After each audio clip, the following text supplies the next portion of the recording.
ভাবুন তো, যদি কেউ নামাজ পড়ে কিন্তু জাকাত দিতে অস্বীকার করে, তাহলে কি হবে? শুধু জাকাত না দেওয়ার কারণে কি যুদ্ধ পর্যন্ত হতে পারে? আজকের হাদিসে আমরা জানব এমন এক ঐতিহাসিক ঘটনা, যেখানে ইসলামের প্রথম খলিফা এমন একটি সিদ্ধান্ত নিয়েছিলেন যা শুনে অনেক সাহাবীও অবাক হয়ে গিয়েছিলেন। চলুন শুনি সেই শক্তিশালী হাদিসটি। এই হাদিসটি বর্ণনা করেছেন আবু হুরায়রা রাদিয়াল্লাহু। বর্ণনায় এসেছে, আবু বক্কর রাদিয়াল্লাহু বলেন, আল্লাহর শপথ, যারা সালাত ও জাকাতের মধ্যে পার্থক্য করবে, আমি তাদের বিরুদ্ধে অবশ্যই যুদ্ধ করব, কারণ জাকাত হল সম্পদের ওপর আরোপিত হক। আল্লাহর কসম, যদি তারা একটি মেষশাবক জাকাত দিতেও অস্বীকৃতি জানায়, যা তারা আল্লাহর রাসূল সাল্লাল্লাহু আলাইহি ওয়াসাল্লামের কাছে দিত, তাহলেও আমি তাদের বিরুদ্ধে যুদ্ধ করব। এ কথা শুনে ওমর ইবনুল খাত্তাব রাদিয়াল্লাহু প্রথমে কিছুটা দ্বিধায় পড়েছিলেন, কিন্তু পরে তিনি বলেন, আমি বুঝতে পারলাম আল্লাহ আবু বক্করের হৃদয়কে বিশেষ জ্ঞানালোকে উদ্ভাসিত করেছেন। তার সিদ্ধান্তই ছিল সঠিক। সহিহ বুখারী, হাদিস নম্বর ১৪০০।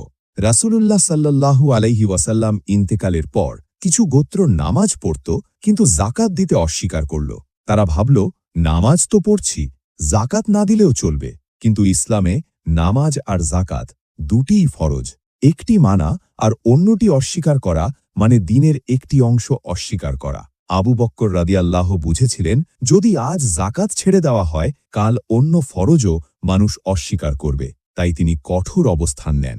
এই দৃঢ়তার কারণেই ইসলাম ঐক্যবদ্ধ ছিল। এটাই ছিল ঈমানের শক্ত প্রমাণ। এমনকি অনেক বড় সাহাবীও প্রথমে ভাবছিলেন, যারা কালেমা পড়ে তাদের সাথে যুদ্ধ কেন? কিন্তু পরে ওমর ইবনুল খাত্তাব নিজেই স্বীকার করলেন, আবু বক্কর রাদিয়াল্লাহুর সিদ্ধান্তই ছিল সঠিক। আমাদের জন্য শিক্ষণীয়: ১. নামাজ ও জাকাত দুটিই সমান গুরুত্বপূর্ণ ফরজ। ২. জাকাত শুধুই দান নয়, এটা ফরজ ইবাদত। ৩. দিনের কোনো অংশকে ছোট করে দেখার সুযোগ নেই। ৪. নেতৃত্বে দৃঢ়তা না থাকলে উম্মাহ বিভক্ত হয়ে যায়। ৫. সত্যের পথে থাকলে প্রথমে আপত্তি আসলেও শেষে তা স্পষ্ট হয়ে যায়। ভাবুন তো, আজ আমরা কত সহজে ফরজ ইবাদতকে হালকা করে দেখি। অনেকে সালাত পড়ে কিন্তু হিসাব করে জাকাত দেয় না। কেউ ভাবে, টাকা কম, এইবার না দিই, পরে দেব। কিন্তু মনে রাখবেন, জাকাত হল গরিবের হক। এটা দয়া নয়, এটা দায়িত্ব। আপনার জন্য আজকের চ্যালেঞ্জ: এই ভিডিওটি অন্তত ৩ জন বন্ধুর কাছে শেয়ার করুন, যাতে তারা বুঝতে পারে জাকাত শুধু দান নয়, এটি ফরজ হক।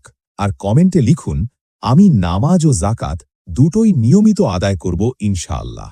আর যদি মনে করেন এই বার্তাটি গুরুত্বপূর্ণ, ভিডিওটি শেয়ার করুন, যেন আরেকজন মুসলিম তার দায়িত্ব বুঝতে পারে। ইসলামকে পূর্ণভাবে মানুন।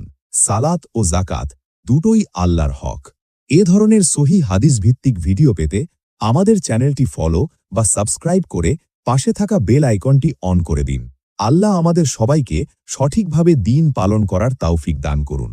আমিন। আসসালামু আলাইকুম ওয়া রাহমাতুল্লাহ।